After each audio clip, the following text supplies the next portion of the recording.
Hey, Intermediate Band, this is Mr. Sims. I just wanted to come on and make a video as opposed to making a super long post on the Band app, and I'll go and post this on the Band app later. But I wanted to talk to you about the end of the year real quick for us. Recording assignments. The last one is due on Monday. Finish strong. We're almost done with them. If you have questions on it or you need help, send us a chat, send us through the Band app, send us an email, and we want to be here to make sure that you finish it out and you do what you need to get that taken care of. So the end of the year is obviously way different than we expected, right? So what we gotta, I feel it's important for us to talk about what we missed out on. I feel like y'all were doing a lot of really good work. Y'all were putting forth a lot of really good effort. And so I think because y'all were doing that, we were able to have some really great music, right? Some music that was really cool, some new things. I think that was really great. We missed out on solo and ensemble, and with seventh grade with solo and ensemble, we also had the concert portion of it where we would perform in front of a judge and we would do sight reading and all that. So that was also something that we missed. That was unfortunate. It stinks a lot, but it's something that we can move forward with. But I think it's important for us to talk about it. We missed out our end-of-year concerts and some awards. We can make up the awards, and so what I'm going to do is I'm going to go ahead and send out a ballot for y'all so that we can we can still do those awards. We could probably have it in a Zoom meeting, end of year Zoom party of some kind with seventh grade, and we'd pass out those awards and whatnot through that, and then we'd find a way to get y'all your certificates and everything else. But it stinks. That's how it ended. We didn't think at spring break that was going to be the last time we were together as a band as seventh grade, but that's what it is, and so we need to talk about some things also. Doing band for next year.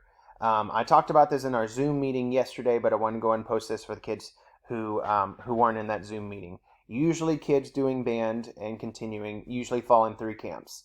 The first camp is the kids who loved it, kids who were so excited, kids who ran to get to the band hall first, kids who were doing everything they could to be in band all the time.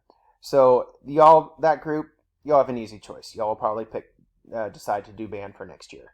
The kids who hated it. I don't know if we had anybody who hated it in seventh grade. I hope we didn't. We definitely don't want anybody to hate what we're doing. But if you walked in the band hall and it really wasn't something you enjoyed, it wasn't something that you got excited about, you have an easy choice. It would be for you to not do band. And then there's usually a large group of kids in the middle. The kids who liked it some days, but not others, or they like this portion of it, but not that. So I wanted to talk to you for those kids in the middle about kind of what high school band looks like. And to be perfectly honest, next year there's a lot of question marks. So I'm going to talk to you as if it's a normal year and a normal schedule, and then we'll kind of go from there. I think the biggest thing that we usually hear is I'm worried about band and sports. So let me kind of talk to you about that. You absolutely can do both band and sports. Absolutely can. Now, here's the thing. You can do it, but it's going to require extra effort. It's going to require extra time. Both band and sports are what we call an extracurricular activity, and so the first word of that is extra. It's going to require extra effort. It's going to require extra time. It's going to require extra work.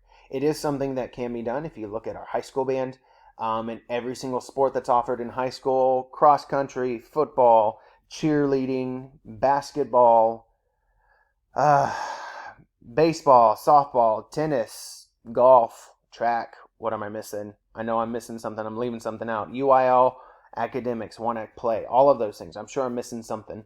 But all of those things, if you look at those, every single event, we've got kids that are in high school band and that sport and that event, whatever they're doing. You can do it all. It requires extra effort. It requires extra time. But no, as a band director, we're here at a small school. That's the cool thing is you're able to do it all. So just know that we as a band director and as a staff, we're not going to overwhelm you so that you feel like you can't do it all. We're going to be real honest with the expectations, but I think it's something that's totally doable, and we've got a lot of kids who do it. You won't miss any games, contests, or sports because of band. In fact, what happens in eighth grade, if you're like, if we have a practice that's on Monday night, you got a volleyball game, y'all go to the volleyball game first, and then y'all come to practice if y'all got time afterwards. So y'all don't miss anything. You literally don't miss anything. You always go to your sport practices or events first, and then you come to your band practice. So you don't miss anything. Spring for band in high school band is really chill. There's not much going on. We do have a solo and ensemble in February. That's an option for 8th graders. Again, it's optional. It's not mandatory. We have a UIL showcase in February that we do for our high school band. And then we've got our concert and sight reading that happens in March. And then our end of year concert in May. And that's literally it. So it's really, spring is really chill for high school band. There's not a lot of, we've got stuff to prepare for, but there's not a ton of outside of school time expected for high school band. We've got football games in the fall that we go to. So obviously, depending upon our team, how deep we go in how many football games we play determines on how deep we go in the playoffs. Schreiner has a consistency of having a great football team. So the answer is football games 13, 14, 15, who knows? It just depends on the year. So we'll have those that we go to. Contests, so we have at least 2 what we call pre-UIL contests that we go to, which are kind of like a practice meet, if you will. And then we go to region marching contest. Because this is an advancing year, if we get a 1 at our region marching contest, we go to area. And if we do well at area, we go to area finals. And if we do well at area finals, then we can advance to state. So those are the 5 contests that are available for us this coming year. Hopefully we got an opportunity for that. We've got a great band program and kids who are working really hard. So I think it is something that's a possibility for us to continue and go to. Summer band for y'all, we usually have what we call a rookie camp in July that involves just getting y'all kind of prepared for high school band and getting y'all set up with some marching and getting y'all playing and doing some other stuff. And then summer band consists of in August, Monday through Friday, we have like a 2-hour practice, 2.5 hour, depending upon the day.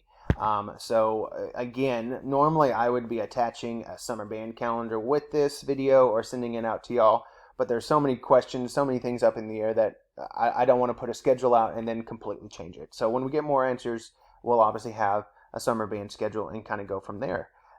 If you're on the fence and you're not sure, send us an email, send us a chat. We'd love to have you. The thing that involves us going to high school band, one, we've got a great band program, one of the best programs in the state. And in order for that to happen, we got to have kids in our band program. So kids in the middle, I understand you're not sure, you're worried about marching, you're worried about moving and playing at the same time. Just know that you are not the first 8th grader to have that thought. We've got a great sense of community here and great pride in our band program. We've got a great leadership team that is willing to help you out and make sure that you're successful with it. Again, we're excited about it. It looks like it's going to be a great year for us. If you're willing to put forth the effort, we're willing to take you. And it doesn't matter if you've been first year all year or last year all year. As long as you're willing to work hard, we'll take you. We will put you in our band program, and we'll keep having one of the best programs in the state. The thing that has to happen is you have to be willing to put forth the effort. You have to be willing to put forth the time. You have to be willing to follow instructions. And if you're able to do that, we want to have you. As educators, we want there to be 100% retention rate. We want all of our 7th graders to go into 8th grade band, but we know that's not reasonable. We know that's not a realistic expectation. We know that for some of y'all just figured out it's not something that you want to do, and we understand that. But as educators, we get connected to y'all. Y'all are more than students to us. Y'all are like our family. So we get we get bummed out whenever we get kids who don't do it. But as long as you're doing it for the right reason, you're doing it because it's something you just really don't enjoy, we understand, okay? So if you have any questions, send us an email, send us a chat on the band app, and then we'll go from there. And so what I'm going to do is I'm going to send you a form to your school email address. I sent it out actually yesterday. So if you have any questions, talk with your parents, talk with us about it, fill that out. We're going to need that back by next Friday. Any questions, send us a chat, send us an email, and we'll go from there. We hope everybody's been safe. We hope that y'all are all okay, and we hope to see each other soon. Talk with y'all soon. Bye.